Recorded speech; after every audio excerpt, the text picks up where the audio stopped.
le droit de rire, le droit de parler, le droit de penser, le droit de prier, le droit d'être des hommes libres.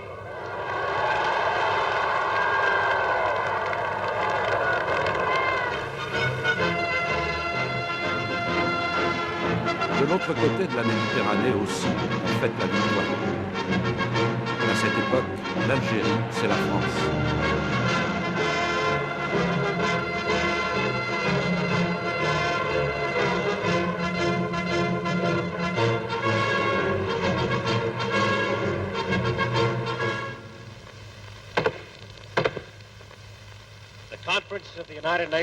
Et très loin de là, la communauté des nations célèbre la paix revenue. Plus jamais ça, le nouvel ordre du monde s'installe, l'émancipation est promise à tous les peuples de la terre. We must learn to live together in peace.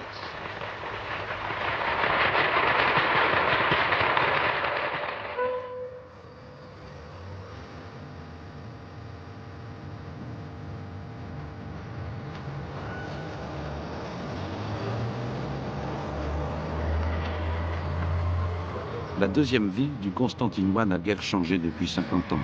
Un gros bourg de province. Là aussi, le mardi 8 mai 1945, jour de marché, la population s'apprêtait à fêter la victoire. Ce qu'on ne savait pas encore à l'époque, c'est qu'une page de l'histoire était tournée, qu'un nouveau chapitre allait s'écrire, celui de l'émancipation des peuples colonisés. Et ce 8 mai 45, à Sétif, les premiers militants nationalistes entendent bien profiter du défilé pour faire résonner d'autres mots d'ordre. À l'époque, ils avaient 20 ans à peine. Moi, j'ai reçu un ordre de mon chef d'être présent à 8 heures à la mosquée de la Gare, ainsi que d'autres militants, tous les militants. Il y a un service d'ordre énorme et ils ont préparé à la veille. Ils ont écrit les banderoles.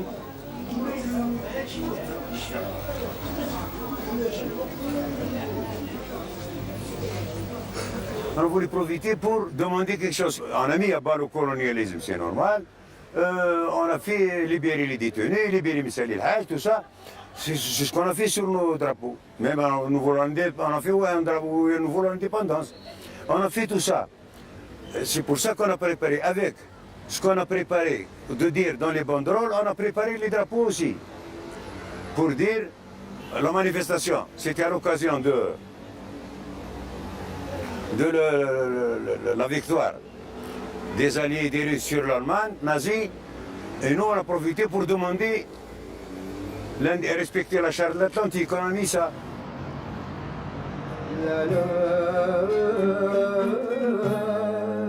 Voilà plus d'un siècle que l'Algérie est territoire français, la perle de l'Empire, où se sont implantés 800 000 Européens. Ils font fructifier le pays, exploitent les richesses agricoles sur un territoire où 8 millions de musulmans, d'indigènes, privés de droits civiques, constituent une main-d'œuvre docile et corvéable à merci.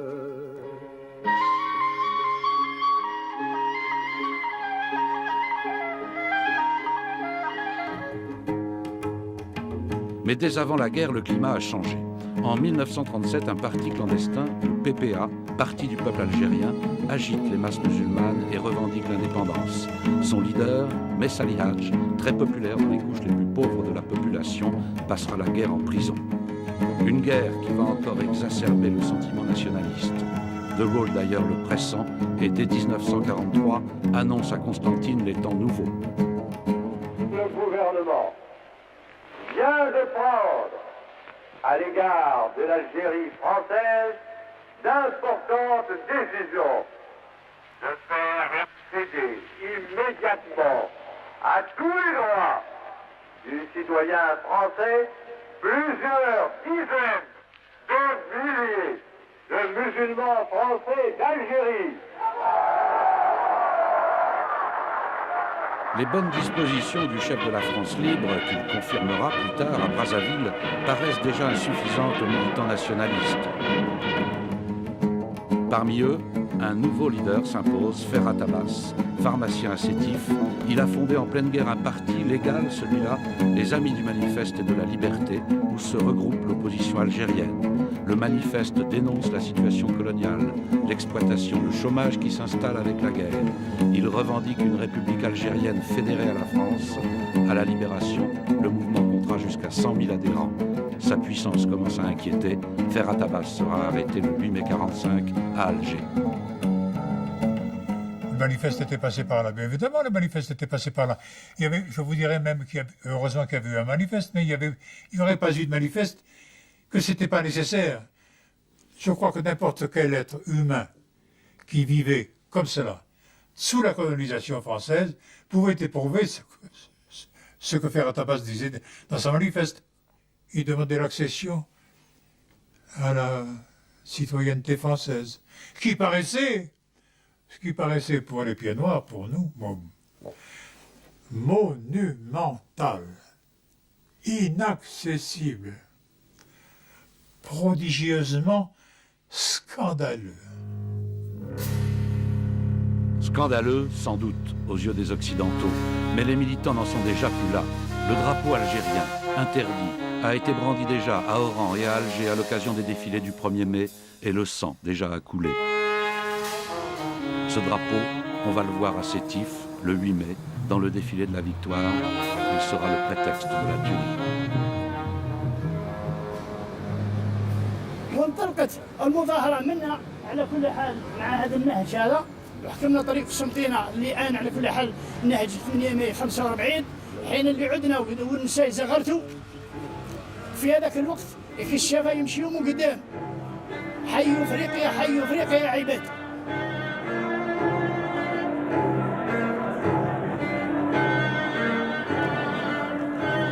Il y avait les louveteaux qui étaient en tête.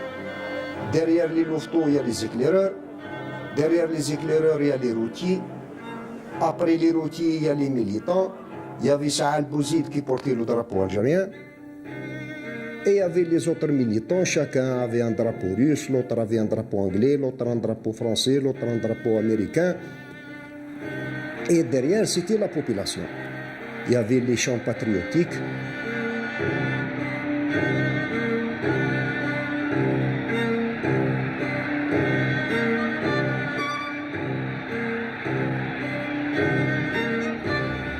C'est une manifestation pacifique.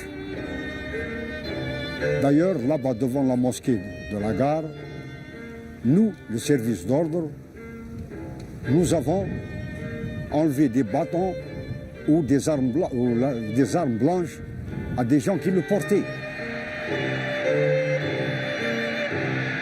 Le cortège, 6 à 8 000 manifestants, se met donc en route en bon ordre, direction le monument aux morts au cœur de la ville européenne.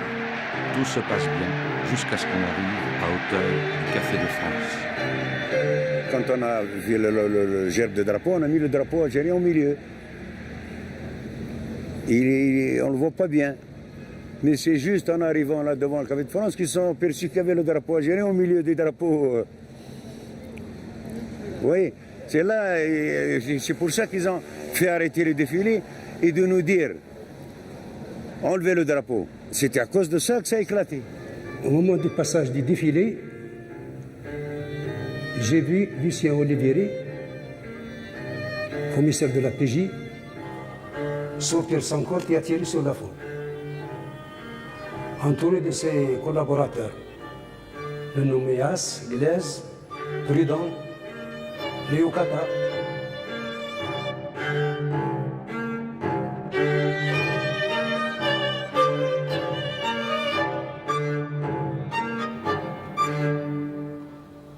La sœur de Saal Bouzid n'a rien oublié. نقول وصلوا الكافي في فرنسا وهذا صالح سلفتهم ليا جاي يجري ليا اليهود قلت واش قال لي بوزيد الطاح طيشت انا المطلوع على جارتنا وجريت انا واختي غضبانه عندنا الصغيره هذه وجريت انا وياها شفناه هنا في الكافي دي فرنسا طلعنا للسبيطار نلقاو هذا المستاج قالنا روحوا طفلهم معليش قال لي غاكي جابوه معليش ويا ضربة جاتو هنا الخول خارجة وهو ربي يرحمه مات. L'endroit où tout a basculé. De cette manifestation pacifique qui dégénère, il ne reste que ces quelques images tournées par hasard par un opérateur anglais. Ils ont éclaté d'autres coups de feu des Balkans. Pas rien que ceux de la première ligne. Ils ont tiré même dans le défilé. Il y avait des gens qui tombaient, alors là, on n'a pas pu tenir, c'était fini. Alors, c'était la débandade, c'était des gens courus de tous les côtés. Quand nous avons vu les coups de feu, nous nous sommes dispersés. Et ça nous a fait très mal, parce que, comme je vous l'ai dit tout à l'heure, c'est une manifestation pacifique. Elle nous a trahis ici. Et nous avons été chercher nos armes. Et nous nous sommes battus avec eux.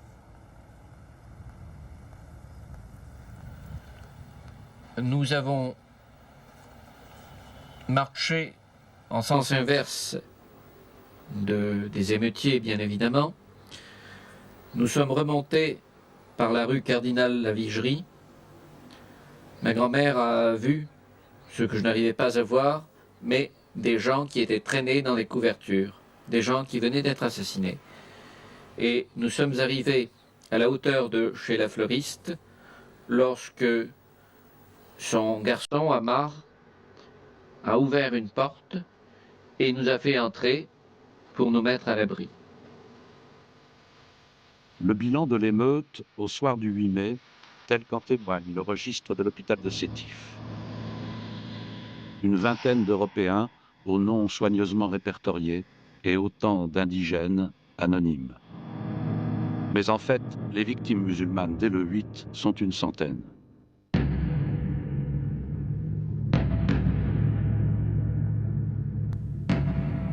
L'émeute de Sétif aura donc fonctionné comme un signal.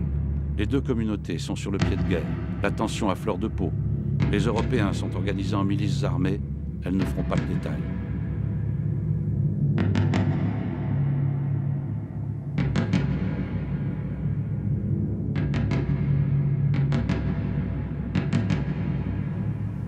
Il y avait eu des morts, surtout parmi qui? Parmi les gens, c'était un mardi, c'était le marché. Ils venaient de la ville. Sur cette route-là que vous voyez là-bas, il y a eu des centaines de morts. Tout ce qui se trouvait devant eux, ils les tuaient.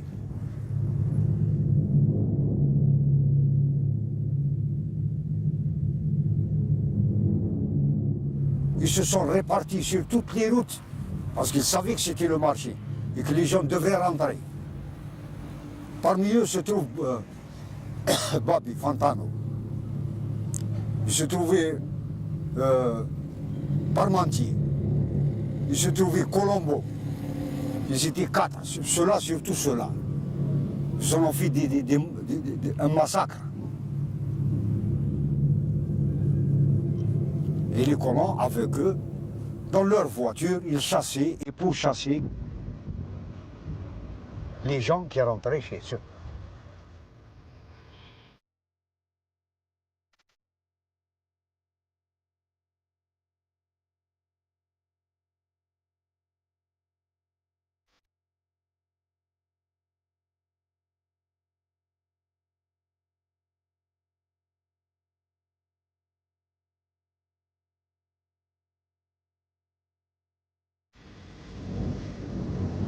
Étaient avec nous, certains Français se sont élevés contre tous ces massacres et tout. Mais d'autres, par contre, les colons, surtout les colons, ces gens-là n'ont aucune pitié pour le coloniser. Et on les a vus. On les a vus le 8 mai 1945. Là, on a vu leur vrai visage.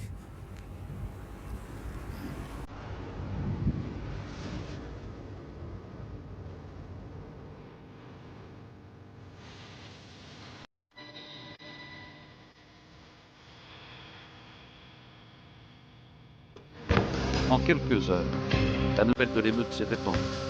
Autour de Sétif, une grande partie du Constantinois s'enflamme aussitôt. Une révolte populaire longtemps contenue explose spontanément, comme ici à Kerata. Ces paysans, à l'époque, eux aussi, étaient comptés.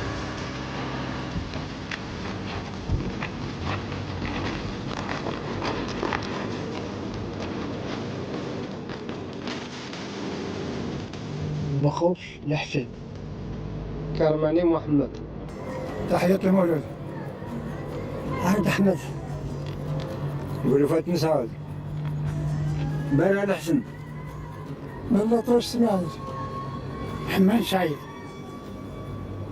لويت هبطنا للفيلاج هبط الكار مخرب الرصاص رحت سقسيت قالوا لي قلت لهم واش هذا الرصاص كيفاش واشني هذا قال لك راهي في الصيف ناضت جهاد في سبيل الله الور نضنا نجاهدوا الور من تم جينا بديت تاع ليسونس دينا من البوسطة دينا من الجستيس وواحد الدار تاع ساكس شعلنا ودرنا ضراميط داخل البتاتا وشعلنا ضراميط وطرطقوا. أنا كنت مع الحسن نحرقوا البوسطة وحرقنا الميري لا جوستيس وحرقنا ساكس وهذيك الساعة ضربوني برصاص.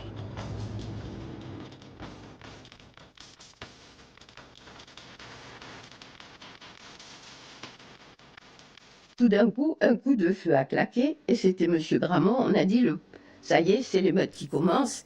Ils en ont déjà abattu un. Alors, tout le monde est rentré dans la maison. Nous avons bloqué la porte d'entrée qui allait dans notre appartement. Et comme tout le monde venait se réfugier chez nous, donc M. et Mme Fréjaville, M. et Mme Cellier, enfin, etc., les émeutiers sont arrivés et ils ont défoncé les portes du bureau. Quand ils sont rentrés dans le bureau, eh bien, ma foi, ils ont mis des cartouches de dynamite et ils nous ont fait sauter.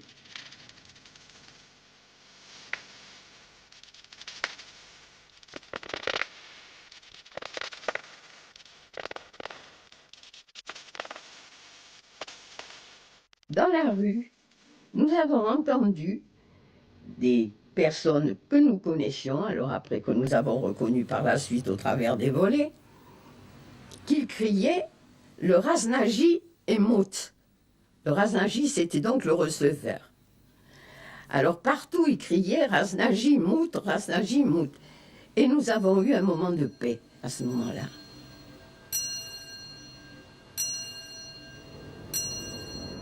الدار هذه هربوا لهنا هربوا لهنا القور هربوا كل هنا للسمو وجينا باش نضربوها وهم مسلحين باش ضربونا بالرصاص مالا جبنا باش نروحوا نجيبوا البتاتا تاع ليسانس نديروا لهم ليسانس باش نحاربوهم صح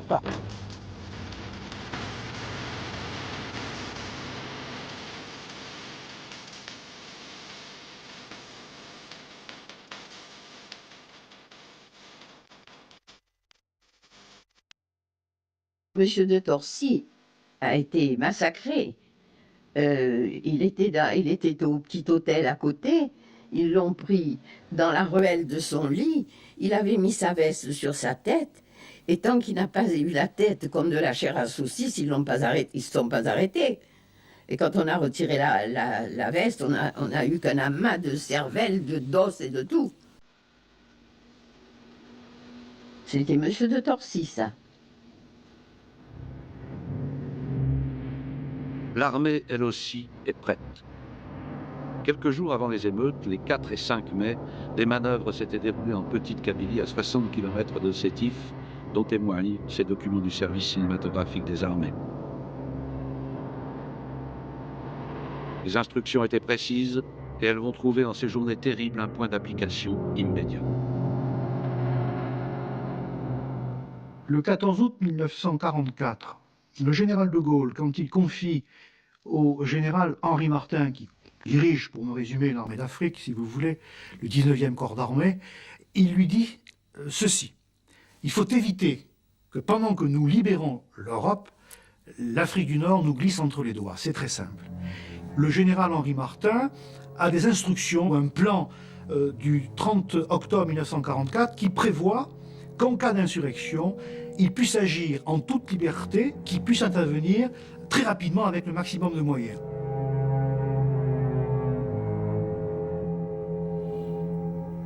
Édouard Sablier, qui fera plus tard une carrière de journaliste au Monde et à la télévision, était à l'époque sous-officier en Algérie. Dès le 9 mai, son unité est à pied d'œuvre, c'est l'état de siège, la répression sera brutale.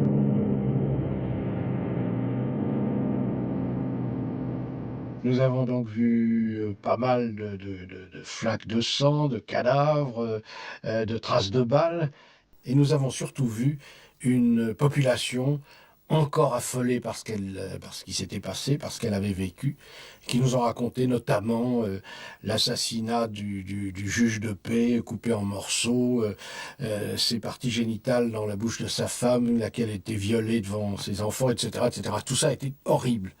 Et bien entendu, ce n'était qu'un aspect de la chose. Nous n'avons vu que ce côté-là en arrivant. Et je dois dire qu'il était très difficile de tenir des jeunes soldats devant des spectacles pareils et de les empêcher de réagir, de tirer ou éventuellement de maltraiter la population algérienne.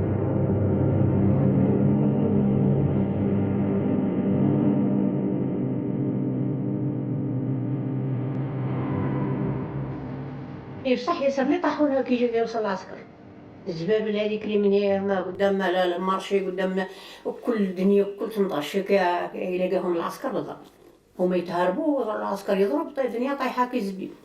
وهذه كنتي حاضره؟ هذا حاضرين وحنا الفوحه والدنيا واحد طفل هذه مرت بالحنيش قتلوا لها الطفل فوق ظهرها حنا نمشيو نجريو كانت معانا راجلها طرقوه معاه بالمجال حنا جا جزار حنا نجري وهي هازه بنها هكا بالشال وحنا كي وصلوا كي ضربوه ما عندهاش خبر دخلت ضربه الطفل هذاك هنا ولا 8 شهور خرجت له منه وخشت لها هنا خرجت لها هي.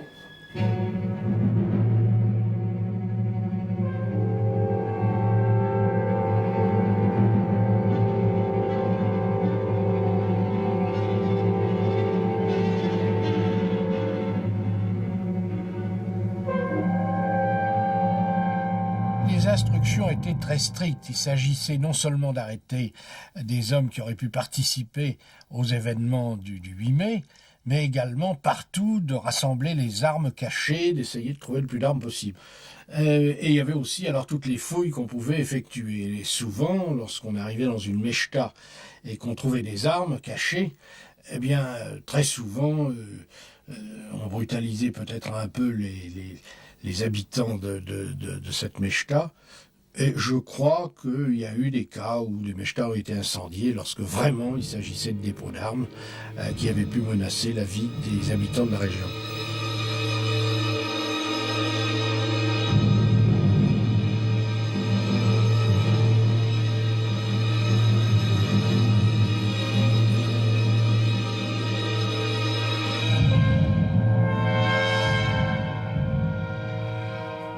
Dans la journée, on avait trouvé à un poste d'entrée dans le village une 13 ouvriers agricoles avec des petites serpettes, avec des djellabas pratiquement en guenilles. Et bon, les papiers qu'ils avaient étaient à peine lisibles, forcément, chez ces gens-là. Et l'adjudant a pris ce prétexte pour trouver que ces papiers n'étaient pas en règle, tout ça. Et il a dit, ben, on va tous les fusiller, puisque c'est comme ça. Et on les a amenés à la sortie du village, dans un endroit où on pouvait s'approcher de la mer sans trop, qui n'était pas tellement à pic. Et là, il a dit aux hommes, c'était pas les musulmans, mais les petits métropolitains. Et il a laissé partir les gars et il leur a fait tirer dessus. Moi, j'étais en arrière, derrière l'adjudant, avec un fusil mitrailleur, dans le cas où il fallait intervenir, mais je ne suis jamais intervenu. Et les gars étaient tellement pressés de faire des cartons qu'ils ont descendu les pauvres ouvriers agricoles, là, bien avant la mer, à tel point qu'après, il a fallu qu'ils se mettent à deux et qu'ils tirent les gars sur les rochers pour les amener et les jeter à l'eau.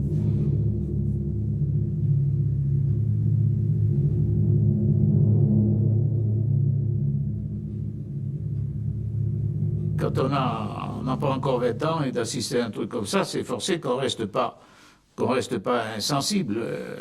Moi, j'ai essayé de faire tout ce que j'ai pu pour éviter certaines choses, mais on n'y pouvait rien. Qu'est-ce que vous voulez? Un jeune appelé, vis-à-vis d'un adjudant, tout ça, on ne pouvait absolument rien faire.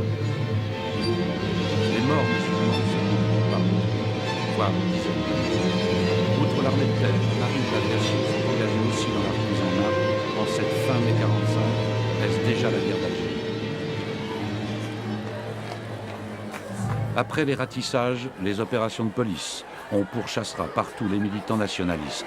Ici, au lycée Albertini, l'aide cuisinier Lamri Bourras. Dénoncé, il sera arrêté et torturé, comme tant d'autres.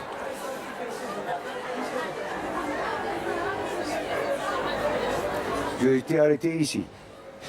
J'avais des militants, mes militants qui étaient avec moi, qui ont été arrêtés avant moi. C'est eux qui m'ont dénoncé à la police et au ministère. Celui qui l'a tué, Zaboub Khalifa, c'est la gendarmerie qui l'a tué. Comment qu'ils l'ont tué? Ils ont apporté, comment vous appelez, le zayar, les dérobés, le bois, qu'on tient les portes, on tient chez le menuisier, comment on appelle ça, l'étau, voilà. L'étau. Alors ils ont fait la tête dans l'étau, comme ça. C'était des gendarmes quand même, pourquoi ils ignorent ça? Mais ils étaient 5, je les ai vus moi-même. 5, ils étaient gendarmes. Il n'y avait pas un gendarme pour camoufler ça. Ils nous mettaient la tête dans l'étau. Ils serraient. Après, ils ont commencé à le frapper parce qu'il ne peut plus bouger. Il y avait un autre gendarme, il a fait comme ça, il a fait baisser le pantalon pour qu'il reste tenu. Parce qu'il était pris par là, il ne peut pas bouger. Avec son pied, il n'a pas enlevé le pantalon avec la main. Comme ça, enlève ta ceinture, enlève ton machin, il a tout enlevé. Il est resté le pantalon, il a fait comme ça, gendarme, il a fait baisser le pantalon. Et il a frappé quelques coups. Après, l'autre lui a dit, serre un peu, il bouge, là. Il lui a servi, il a éclaté la tête. Devant moi, quand il est sorti, le machin descendait comme ça. Au cœur de cette ville de garnison, la caserne. Ce sera le centre nerveux de la répression où s'entasseront pendant plusieurs semaines des milliers de suspects comme Saadi Bourras. Beaucoup n'en ressortiront pas. On venait, on appelait des gens. Lorsqu'on les amenait, ils ne reviennent plus. Et on attendait toujours des coups de feu. Un jour, il y avait un militaire. Je me rappelle bien, c'était un musulman. Ils étaient de garde là-bas. C'est lui-même qui nous l'a dit. Il nous a dit, vous entendez la nuit des coups de feu comme ça?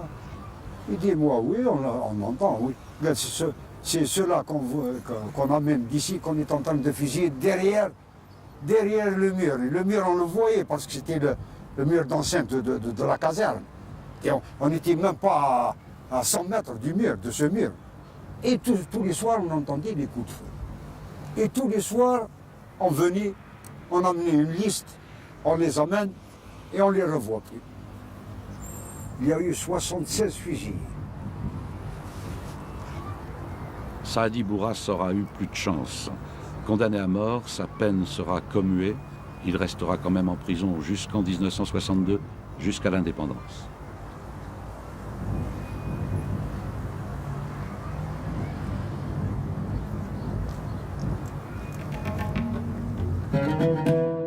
Kateb Yassine, le futur grand écrivain aujourd'hui disparu, avait 15 ans à l'époque. Exclu du lycée pour avoir manifesté, il passera aussi plusieurs mois à la prison caserne. Et en prison, nous arrivait parfois d'être jusqu'à 19 dans la même cellule, et puis on fusillait tout près de la prison. Et dans des moments pareils, lorsqu'on a la mort tout près de soi, et lorsqu'on peut mourir à chaque moment, ça rapproche beaucoup les gens, et on se parle, on se dit des choses qu'on ne se serait jamais dites. Et à ce moment-là, j'ai compris la véritable richesse était dans ce peuple, l'alphabet, ces gens qui étaient là, qui avaient été raflés comme moi. Et ce qu'ils me disaient m'a bouleversé, m'a complètement métamorphosé, si bien que je suis sorti de prison, décidé à consacrer le reste de ma vie à ces hommes que je venais de découvrir. L'œuvre de Yassine gardera l'empreinte de ces jours de terreur.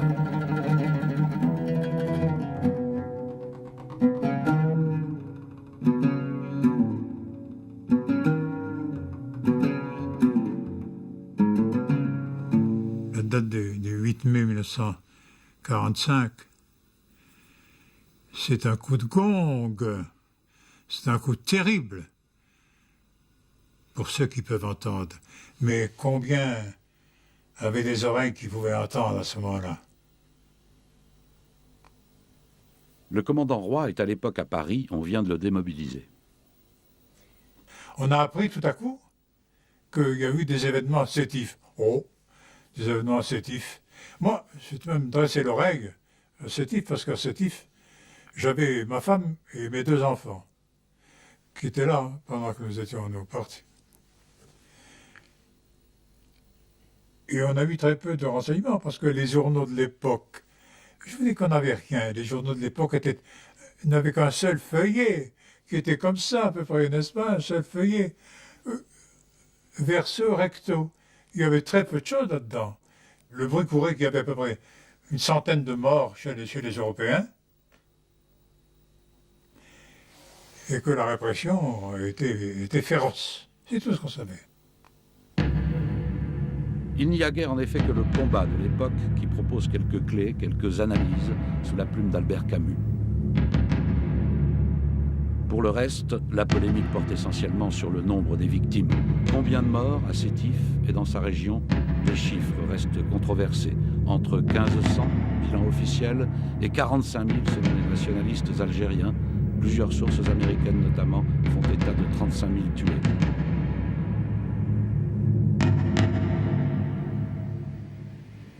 Aujourd'hui, dans le bureau de la rue de Solferino, qui fut celui du général de Gaulle, la réponse de Pierre Messmer. Le bilan de la révolte de Sétif et la révolte de Sétif qui a d'ailleurs qui s'est étendue à une partie du département de Constantine et au-delà de Sétif par conséquent, a été un bilan officiel. Et j'ai l'impression que ce bilan officiel sous-estime le nombre de victimes, à la fois parce que c'est l'habitude de ce genre de bilan, ailleurs qu'en Algérie comme en Algérie, et aussi parce que on n'a pas voulu inquiéter les Français d'Algérie, ni les musulmans algériens, ni même les Français de France. Combattant de la guerre d'indépendance, ancien ministre de Ben Bella, Bachir Boumaza préside aujourd'hui la fondation algérienne 8 mai 45. J'invite toujours mes amis à ne pas tomber dans ce piège qui tend à nous mener vers une polémique sur des chiffres, sur une comptabilité macabre. Et je dirais que cette polémique ressemble étrangement à une autre polémique sur le nombre de juifs tués par les nazis. Certains, aujourd'hui, qu'on appelle les révisionnistes, le disent du bout des lèvres parce qu'il y a des lois pour réprimer cela, mais essayent de contester le chiffre de 6 millions de juifs. Je dirais pour ma part qu'il y ait eu 100 000 juifs seulement tués pour le seul crime d'avoir été des juifs. Est-ce que ça enlèverait quelque chose à ce génocide? Il en est de même du 8 mai 45. 16 000, 10 000, 20 000, 30 000, ce qui est important, c'est la manière dont ont été tués ces Algériens.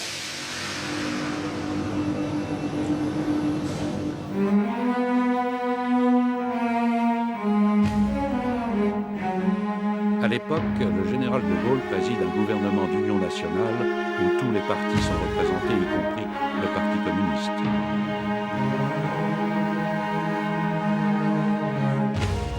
L'ancien chef des FTP, Charles Tillon, est ministre de l'Air.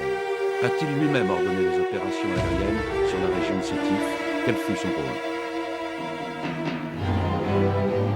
C'est par un communiqué du ministère de l'Intérieur du 11 mai qu'il a pu lire les mots que je me permets de vous lire à mon tour. À Sétif, des éléments troubles d'inspiration hitlérienne se sont livrés à une agression contre la population. Petit point. La police et l'armée maintiennent l'ordre. C'était toutes les informations qu'il possédait à cette époque. Charles Tillon, avec François Billoux, qui étaient les seuls ministres communistes de l'époque ont envisagé de déposer leur démission. C'est la direction du Parti communiste qui, à ce moment-là, a demandé à ce que ce soit devant tout le gouvernement réuni que se discutent les responsabilités du drame de Sétif. À ce moment-là, le gouvernement a reculé. Et donc, les 2 ministres sont restés en poste. Autrement dit, au sortir de la guerre, l'urgence est ailleurs. Il s'agit de reconstruire le pays et les partis, communistes compris, n'entendent pas ouvrir une crise sur le drame algérien. Quitus sera même donné au gouverneur général Yves Châtaigniot, socialiste CFIO, responsable du maintien de l'ordre. Du point de vue du commandement, l'Algérie est en état de siège. C'est donc le gouverneur général qui donne l'ordre au général Henri Martin d'intervenir. Donc le responsable, il revendique cette responsabilité, c'est le général Henri Martin qui donne des ordres, mais tout de suite, dès le 9 mai, il précise dans des télégrammes qu'il envoie aux troupes qui opèrent dans le Constantinois, éviter les exactions, éviter, entre guillemets, de tirer dans le tas. À une échelle pareille, c'était pas le général qui commandait les troupes d'Algérie qui pouvait décider lui-même de la répression. Il fallait un ordre du gouvernement de Paris. Et qu'est-ce qui était président du Conseil à l'époque? C'était le général de Gaulle. Il y a pour le général de Gaulle, alors tout particulièrement pour lui, l'idée que son devoir, c'est d'apporter à la France libérée, et en particulier à la nouvelle République qui va être constituée, de lui apporter ce que l'on appelait alors l'empire colonial dans la situation, dans l'état d'intégrité où il était en 1939. Le général de Gaulle a toujours pensé que c'était son devoir. L'Empire français. Dans l'esprit de Gaulle et dans les faits, c'est à lui que la France doit avoir tenu dans la tourmente. Pas question de l'abandonner. D'autant que l'autre empire, britannique, assoit la puissance de l'anglais, allié mais toujours rival. La France doit garder son rang. Il faut effacer Yalta, où l'ordre du monde se discutait en l'absence de Gaulle.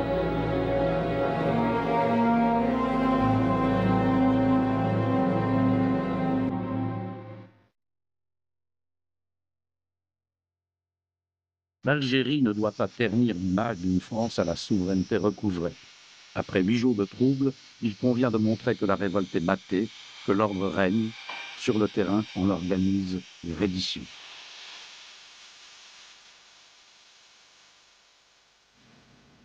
On a eu une petite reddition avec le colonel Bourdila à Kératin, mais ça a été infime, parce que, soi-disant, ils ramenaient des armes, ils nous ont ramené des vieilles pétoires, et nous avons regretté du reste de ne pas en garder comme collection.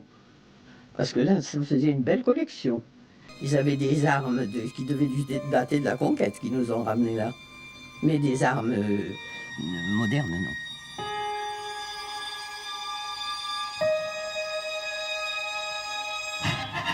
C'est aussi l'heure où commencent à rentrer les tirailleurs algériens, héros des batailles de France et d'Italie.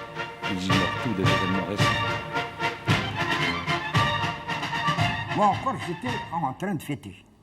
Je fêtais la victoire. C'était notre victoire, on a participé. La libération de Cassino, et même la libération de la Corse, de l'île d'Elbe, tout cela, ça faisait partie de notre action et la victoire était la nôtre. 5 ans de guerre, 5 ans sans avoir vu la famille, ben, moi je me disais, bon, je vais retourner maintenant chez moi, j'ai quand même nous sommes 7 frères, l'un est menuisier, l'autre il poursuit ses études, et nous allons constituer une masse, notre père est encore jeune. Qu'est-ce qu'il avait, mon père? Il est né en 1994, en 1947. Qu'est-ce qu'il pouvait? Il avait passé 50 ans, 49 ans et quelques. Le sergent-chef Lounès Hanouz est un de ces 200 000 soldats musulmans de l'armée française. Les troupes nord-africaines ont payé un lourd tribut, plusieurs dizaines de milliers de morts et de blessés sur les divers théâtres d'opération.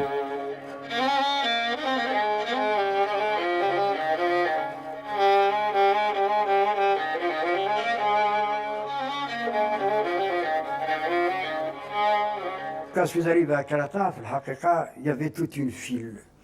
Les indigènes, les indigènes que nous sommes, me regardaient. Il y en avait qui pleuraient. Hein. Ils me regardaient en pleurant. Bachit Kelmouli, est-ce que le mouliche? Ah, ils voulaient me parler, mais ils ne parlaient pas. Les gens pleuraient. Je vais Gouda à la gendarmerie. À la gendarmerie, je vois le commandant. Il me salue. Lui et le sergent-chef allaient avec un aspirant. J'ai dit, moi, je voudrais perquisitionner à Karata. Où est la bibliothèque de mon père, où sont les biens, où est la maison. Je ne parle pas des gens, et mon père, qu'est-ce qu'il est devenu? Ils ont disparu, ils ont disparu. Mon père, c'est un brave homme. Mon père a rendu service à tous les gens de Karata. Mon père a soigné toutes les familles. Mon père, c'est un homme de bien. Je ne vois pas la raison qui est-ce qui a pu les pousser à le tuer. Qu'est-ce qu'il a fait? Finalement, on m'a dit qu'on les a vus venir dans un camion, puis on les a descendus vers les gorges Karata. Et c'est là le pont, ce qu'on appelle le pont Hanouz actuellement. Et on leur a fait choisir, à mon père comme à mes frères, est-ce qu'on commence par vous? Est-ce qu'on commence par vous? Mon père récitait des versets du Coran, Shahdou, Okhlas.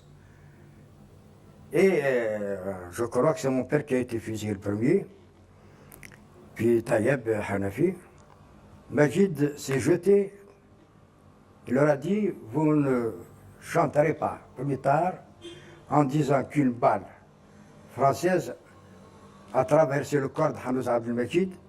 Je dois le garder à droite et à gauche et en arrière, il n'y a pas d'autre chemin que celui-là. Et il s'est lancé lui-même dans la gauche.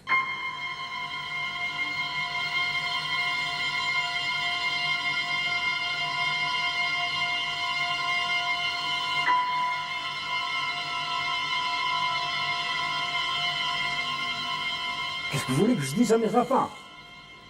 Je suis obligé de leur dire, c'est l'armée française, l'armée des embusqués, pendant que votre père libérait la France, les embusqués de l'armée française en Algérie, massacraient les parents, ont tué vos oncles et votre grand-père, comme 45 000 tués, et les ont jetés dans les gorges de Karata et abandonnés pendant 1 mois aux chiens.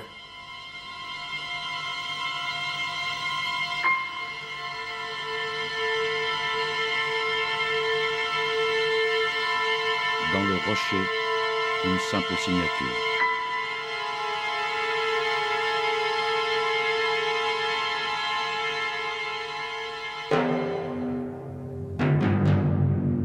« 22 mai 1945.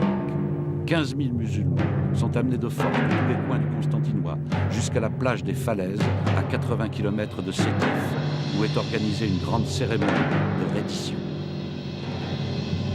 Discours et parades marquent la fin officielle de la répression.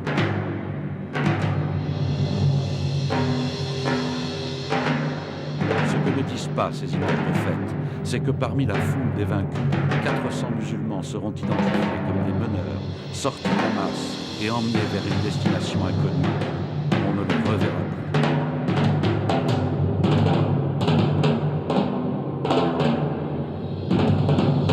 plus. Depuis mai 45, le 22 mai, reddition des tribus à la plage dite des Falaises, l'axiome est le suivant, l'ordre règne en Algérie. Quoi qu'il arrive, quoi que vous fassiez, y compris le journal Le Monde à l'époque, jusqu'en 54, l'ordre règne en Algérie. On ne veut pas savoir.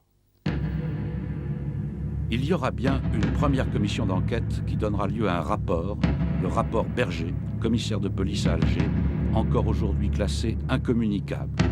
Le voici pourtant ce rapport. Il décrit assez précisément les formes d'organisation de milices européennes et leurs liens avec les autorités civiles et militaires locales. Il tente de faire le point des exactions et des massacres. Il témoigne surtout d'une mauvaise volonté générale de faire toute la lumière. Certaines phrases du rapport Berger en disent long sur le climat et la férocité de ces journées, comme celle-ci. Certains miliciens se sont vantés d'avoir fait des hécatombes, comme à l'ouverture de la chasse. L'un d'eux aurait tué à lui seul 83 merles. De même, une commission, celle du général Tubert, qui après Sétif devait enquêter à Guelma, autre ville du Constantinois qui s'était enflammée le 8 mai, sera brusquement arrêtée dans son enquête d'ordre supérieur. Effectivement, on ne veut pas savoir, la réalité fait peur. On parle de plusieurs milliers de tués pour la seule ville de Guelma, au stade notamment.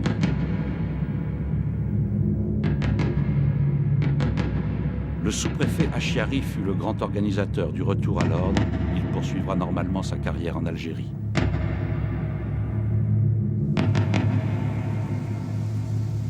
À Héliopolis, à la périphérie de Guelma, les fours à chaux serviront à faire disparaître les corps.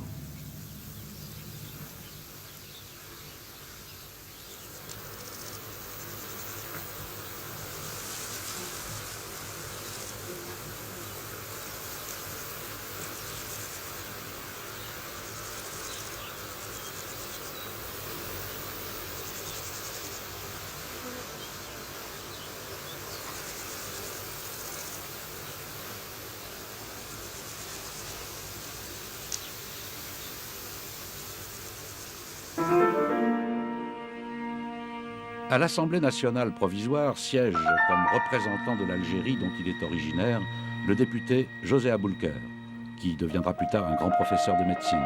Ancien résistant, il a fait une guerre exemplaire. À la tribune de la Chambre, le 10 juillet 1945, il dénoncera la répression qui vient d'avoir lieu.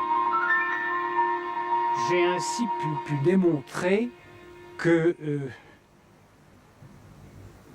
le grand mouvement de population qu'on évalue à 50 000 personnes n'était absolument pas une rébellion qui faisait tache d'huile, un soulèvement qui s'étendait, mais qu'il était tout simplement la fuite des malheureux terrorisés par l'armée qui avançait, qui quadrillait et qui ratissait.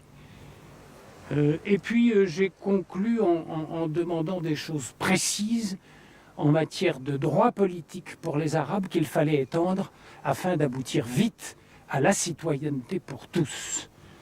La citoyenneté,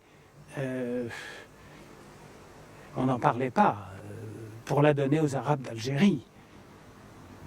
La citoyenneté française, hein, bien entendu, car si nous étions nombreux à mettre en accusation la violence colonialiste, personne à cette époque-là ne songeait à défendre les dirigeants nationalistes quand ils réclamaient l'indépendance. On était en 1945. En 1945, l'anticolonialisme était pour les droits de l'homme, pas pour les droits des nations à être libres. Quelques semaines plus tard, notre assemblée allait se terminer et laisser la place à la constituante. Et j'ai été choisi comme rapporteur pour la loi électorale en Algérie. Et j'ai fait une proposition qui était le même nombre de députés pour les deux collèges, une douzaine de députés pour 8 millions d'Arabes et autant pour 800 000 Français. Ça peut faire sourire aujourd'hui. C'est pas très démocratique, direz-vous, mais à l'époque, c'était pratiquement révolutionnaire. Et j'ai eu du mal à faire passer cette proposition. Parce qu'avant, il y avait 0 député arabe. On m'a posé la question, est-ce que ça n'est pas trop? Est-ce que ça n'est pas trop tôt? En réalité, c'était plutôt trop peu et c'était probablement trop tard. Parce que le temps de la solution du problème algérien par l'assimilation complète à la France était sans doute déjà passé. Tout juste sorti de prison, Ferhat Abbas, le leader des Amis du Manifeste, entre donc au Palais Bourbon au titre du 2e collège. Et la France passe l'éponge. C'est André Le Troquer, ministre de l'Intérieur, qui se rend en Algérie en mars 1946 pour annoncer la loi d'amnistie aux représentants des familles. Il dit, messieurs, je viens au nom de la France généreuse vous apporter le pardon.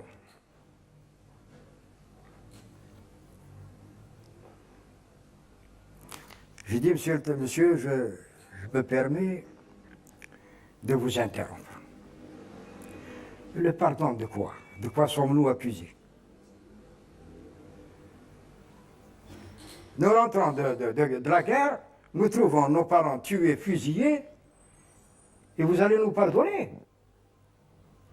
Je ne sais pas qui, normalement, dans cette affaire, doit pardonner.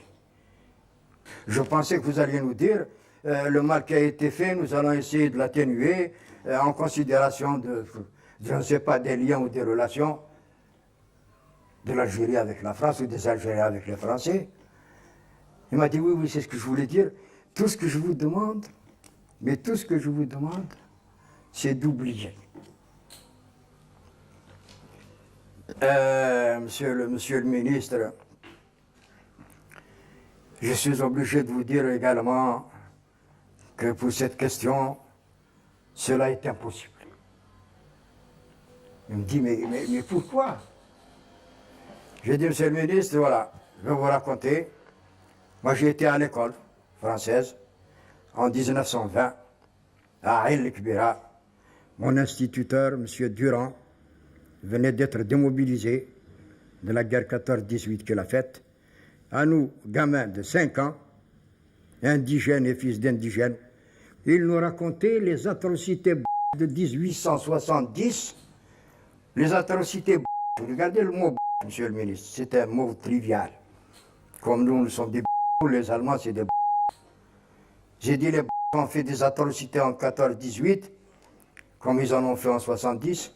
Mon instituteur, monsieur Durand, n'a pas oublié les atrocités de 1870. Il n'était pas encore né.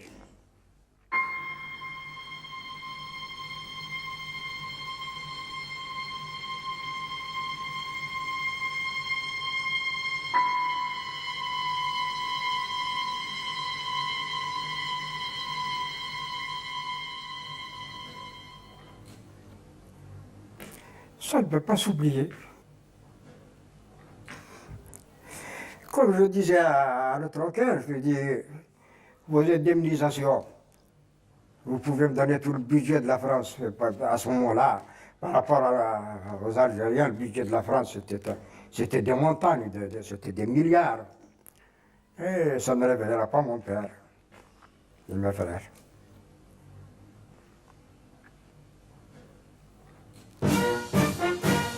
Telle est l'histoire occultée d'un certain 8 mai 1945 dans le Constantinois algérien. Cette histoire à laquelle furent confrontés au retour de guerre ces tirailleurs qui s'étaient battus pour la France. Parmi eux, Ben Bella, Krim Belkacem et Ben Boulaï. Une poignée de jeunes hommes dont le destin du coup est scellé. Ils seront plus tard les chefs de la rébellion, ceux qu'on appellera les fils de la Toussaint.